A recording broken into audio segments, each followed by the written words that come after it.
Ted Cruz's relationship with Donald Trump has been interesting to watch over the past few years. You will remember, and if you don't I will remind you, that Cruz was one of Trump's most outspoken critics during the 2016 presidential campaign. He called Trump a whining coward, a pathological liar, and absolutely amoral. He also specifically refused to endorse Trump at the Republican National Convention that year. Trump wasn't blameless, don't pretend surprised. He suggested that Cruz's wife was unattractive, that Cruz was hiding behind religion, and that Cruz's father may have been involved in the assassination of John F. Kennedy. Yes, all of this really happened. The two Republicans eventually reconciled, largely because Cruz bent backwards to reconcile with Trump because he wanted to run for president again one day and knew he couldn't do that when he was a sworn enemy of the former president was. Well, one day is now,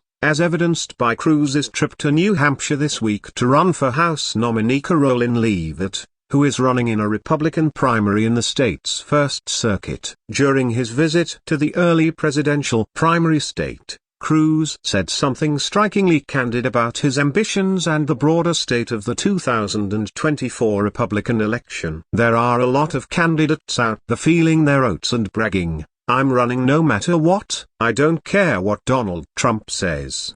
Anyone who says that is lying, Cruz told the Washington Examiner. That's an idiotic statement for someone who is actually thinking about running. And he added, "I don't know what Trump will decide. Nobody knows." Anyone who tells you they are making things up, the whole world will change depending on what Donald Trump decides. That goes for every candidate. That applies to every potential candidate. That is 100% correct. Everything that's happening, including Cruz's campaigning in New Hampshire and Florida, Senator Rick Scott stumbling in Iowa this weekend before Trump makes up his mind, is a pre-show of sorts. It's interesting and worth reporting on. But if Trump runs and everything points to it, it probably won't matter. While there is anti-Trumpism within the GOP, the 2022 primary season has broadly confirmed the firm grip the former president still has on the party. That's not to say nobody will go up against him when he starts a campaign. I've seen former Vice President Mike Pence,